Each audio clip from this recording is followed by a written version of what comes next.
don't know who I am, and there's no reason at all why you should, my name's Philip Duff. I have the dream job that I didn't even know existed earlier.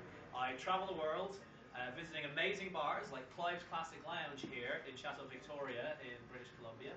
I drink amazing drinks, I talk about drinking amazing drinks, and I talk about drinks to amazing people who are drinking drinks. But I do have weekends off and I am my own boss.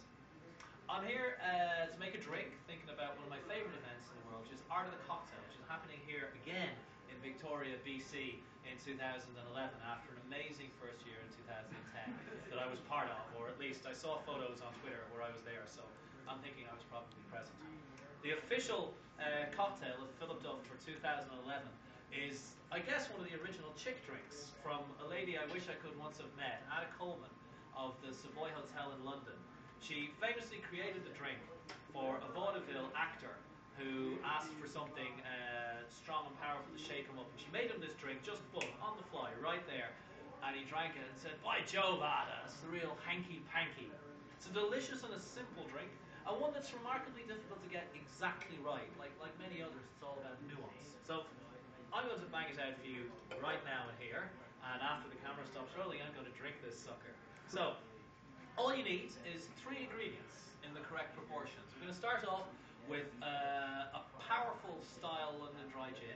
I'm going to use Givine Nuaison here, the stronger, bigger brother of its more famous drink, Floraison.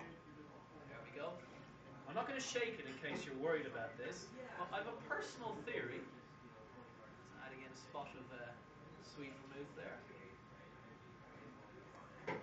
That when you stir drinks, you should actually pre-stir them a little bit. I always worry about everything mixing exactly right when you pour it over ice in a mixing glass. I'm going to put in a couple of dashes of what's sometimes been called the bitter handshake of bartenders, Fernet Branca, otherwise known as the Angelina Jolie among the bitters.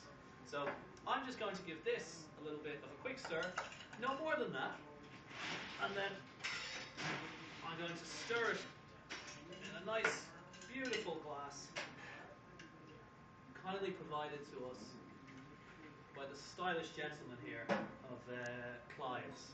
So, one of the nicest things about working with psychology and guests is that you can drive their experience so much when you have a beautiful glass full of great ice and fine ingredients, and you're stirring it, and you're looking at it and talking to people. You'll notice after a while, everybody's looking at the glass and listening to you, and you're center stage more than if you ever threw bottles around or made pink drinks or anything like that. There's never been a better time to be a bartender. So that's more than enough now. I'm going to grab a nice little glass, which Sean has hidden away from me in here. There we go.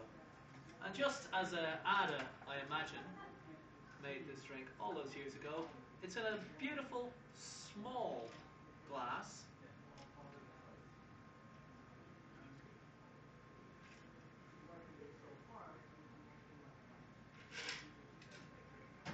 And I just lost a bet with Sean. I hadn't remembered the recipe correctly. It is, of course, a little bit of orange peel on top. Doesn't sound so cool for us, but back in the day, that was an extremely pimp garnish to be using. So I'll just do a small amount.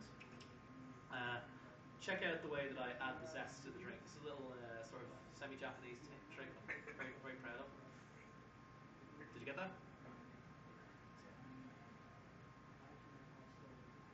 A little classy trick I first saw with Ricardo Albrecht at the excellent Lebenstern bar in Berlin is also to zest the stem of the glass so that the aromas come to marry around your fingers and you lift them up. And that is my official 2011 cocktail. If you see me drinking anything else this year, please stop me and order one for me at once. Thank you.